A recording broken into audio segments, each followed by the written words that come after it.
ने दम मारो गर्ल के रूप में अवतार लिया तो धमाका कर दिया। बोलो सुबह शाम हरे कृष्ण हरे राम। और अपने सेक्सी अंदाज और बिंदास जलवे का ऐसा नशीला धुआं बिखेरा कि पूरी युवा पीढ़ी उनके हुस्न के नशे में डूब गई। आप जैसा कोई भी जिंदगी में आए तो बात बन जाए। इस ग्लैमरस एक्ट्रेस ने बदल दी थी नायिकाओं की परिभाषा।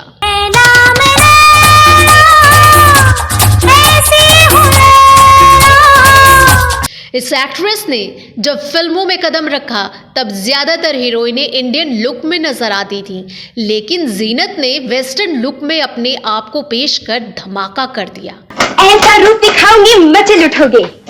इस अदाकारा ने बोल्डनेस को नई परिभाषा दी और तमाम हिचक और बंदिशों को तोड़कर दर्शकों के सामने ऐसे बिंदास तरीके से पेश आई कि वो हमेशा के लिए एक ऐसा सेक्स सिंबल बन गई जिसकी नकल आज की अभिनेत्रियां करती हैं, लेकिन कोई भी उनके मुकाम तक पहुंच नहीं पाई। जिसको भी देखो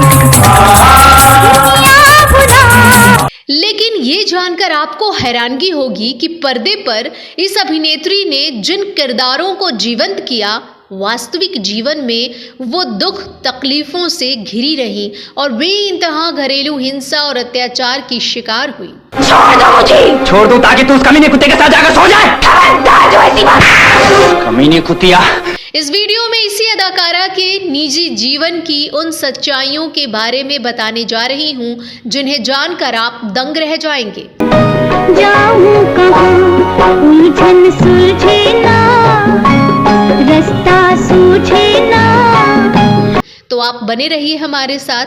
आपने अगर हमारे चैनल क्लासिक एरा को अब तक सब्सक्राइब नहीं किया है तो तत्काल सब्सक्राइब कर लें। चलिए वीडियो की तरफ चलते हैं।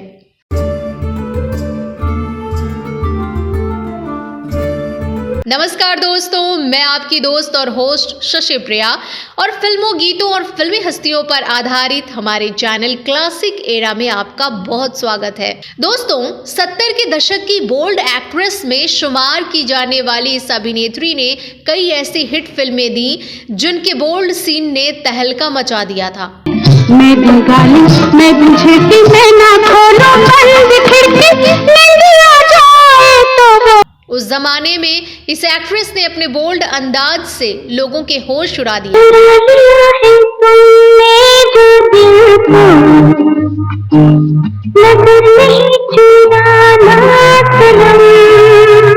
यहाँ जिस हीरोइन की चर्चा हो रही है ये थी 70 और 80 के दशक की मशहूर अभिनेत्री जीनत अमान। भीगा बदन जलने लगा, मौसम बदलने लगा। ये न केवल अपनी खूबसूरती, बोल्डनेस और हॉटनेस बल्कि अपने लव अफेयर्स के कारण भी काफी चर्चाओं में रही थी। ऐसा लगता है तुम बनते बादल मेरे बदन को भी। लेकिन बहुत कम लोग जानते हैं कि जीनत की दिल चुरा लेने वाली हंसी के पीछे कई गम छुपे हैं। किसी को अंदाजा भी नहीं होगा कि जीनत ने अपनी निजी जिंदगी में इतना दर्द सहा होगा। इस वीडियो में उसी अभिनेत्री के बारे में चर्चा करने जा रही हूँ जिसकी पर्सनल लाइफ काफी विवादों से भरी रही। जीनत अमान का जन्म 19 नवंबर 1949 को मुंबई में एक संपन्न परिवार में हुआ था। उनके पिता अमानुल्लाह बॉलीवुड के फेमस राइटर थे। उन्होंने मुगले आजम और पाकीजा जैसे फिल्मों के लिए राइटिंग किए थे। अमानुल्लाह भोपाल राज्य पर शासन करने वाले परिवार से ताल्लुक रखते थे। जब जीनत मात्र 13 साल की हुई तो उनके पिता की मौत हो गई। बाद में उनकी मां सिदा ने एक जर्मन व्यक्ति हेंज से शादी की और जर्मनी चली गईं, जहां उन्होंने जर्मनी नागरिकता ग्रहण कर ली। आपकी जानकारी के लिए बता दें कि जीनत की मां बॉलीवुड एक्टर रजा मुराद की कजन और एक्टर मुराद की भतीजी थी। खैर, जीनत ने अपनी स्कूलिंग शिक्षा पंचगनी के एक स्कूल से की और आगे की पढ़ाई के लिए लॉस एंजलिस चली गई, जहां वो यूनिवर्सिटी ऑफ साउथर्न कैलिफोर्निया में पढ़ने लगी। लेकिन जीनत ने कॉलेज की पढ़ाई बीच में ही छोड़ दी और जर्नलिस्ट की जॉब पाने की तलाश में भारत लौट आई। लेकिन उनकी किस्मत को कुछ और ही मंजूर था। वो फेमिना मिस इंडिया की रिपोर्टिंग करते करते मॉडलिंग की तरफ अट्रैक्ट हो गई और मॉडलिंग करने की ठान ली।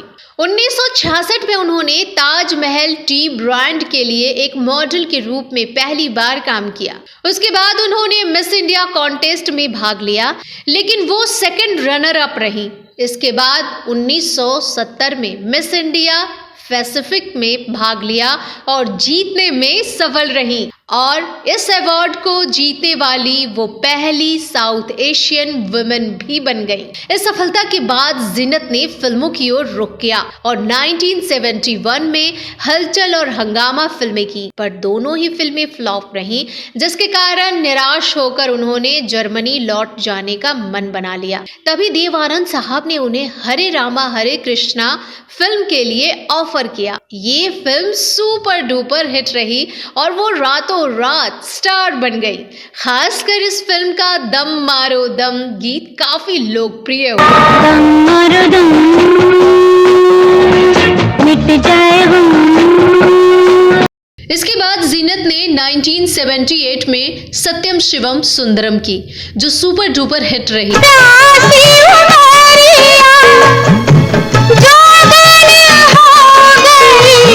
इसके कारण उन्हें फिल्म फेयर का बेस्ट एक्ट्रेस का अवार्ड भी मिला। जीनत ने उसी साल हॉलीवुड फिल्म शालीमार में भी काम किया, पर यह फिल्म औसत दर्जे की रही।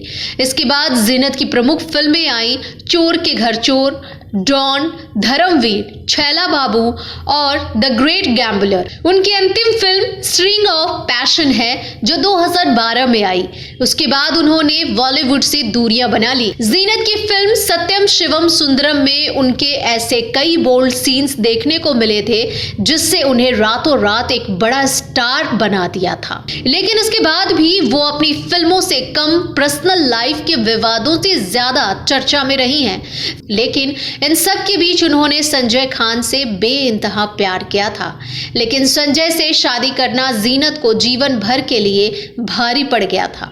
जीनत उस वक्त भी सुर्खियों में आ गई थी जब उनसे 30 साल छोटे लड़के के साथ उनकी शादी की खबरों का खुलासा हुआ। जीनत का नाम देव आनंद से लेकर पाकिस्तानी क्रिकेटर इमरान खान के साथ भी जुड़ा, लेकिन सबसे ज्यादा चर्चा जीनत और संजय के रिश्ते की हुई।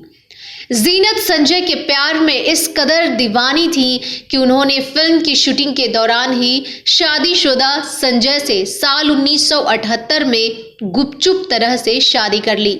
संजय 4 बच्चों के पिता थे और उन्होंने अपनी पहली पत्नी को तलाक भी नहीं दिया था। मीडिया रिपोर्ट्स की माने तो एक दिन जीनत को संजय ने उनकी फिल्म अब्दुल्ला के एक गाने को फिर से शूट करने के लिए बुलाया था। हालांकि जीनत दूसरी फिल्म के लिए डेट्स दे चुकी थी, जिस कारण उन्होंने मना कर दिया। संजय ने जीनत पर मेकर्स के साथ अवैध संबंध का आरोप लगा दिया। ये बात सुनते ही जीनत अचानक संजय की एक पार्टी में जा पहुंची और उन्हें वहां देखकर हर कोई हैरान रह गया। संजय ने जीनत से पूछा कि वो यहाँ क्या कर रही हैं। दोनों की किसी बात पर बहस हो गई और संजय जीनत को कमरे में ले गए। खबरों की माने तो वहां संजय खान ने जीनत की सबके सामने जमकर पिटाई की। संजय ने जीनत को इतना मारा था कि उनका जबड़ा टूट गया था। ऑपरेशन के बाद उनकी जॉ लाइन तो ठीक हो गई, लेकिन उनकी दाहिनी आंख पर मार के निशान आज भी दिखते हैं और ये आंख खराब हो गई। इन्हीं वजहों के कारण संजय और जीनत का रिश्ता खत्म हो गया। इसके बाद जीनत ने 11 अक्टूबर 1985 में एक्टर और फिल्म मेकर मजहर खान से शादी की थी, जिनसे उन्हें 2 बच्चे भी हैं। लेकिन कुछ ही दिनों बाद दोनों में झगड़े होने लगे थे। खबरों के मुताबिक आपसी झगड़ों से तंग आकर जीनत ने तलाक की अर्जी दे दी थी। लेकिन तलाक से पहले ही मजहर ने साल 1998 यानी 1998 में किडनी फेल होने के कारण दुनिया को अलविदा कह दिया।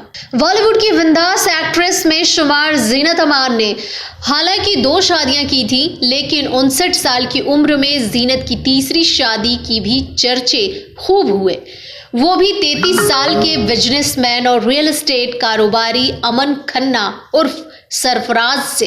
लेकिन कुछ समय बाद ही जीनत अमान ने इस शख्स पर मॉलेस्टेशन और धोखाधड़ी का केस दर्ज करवाया था और मामला कोर्ट तक गया था।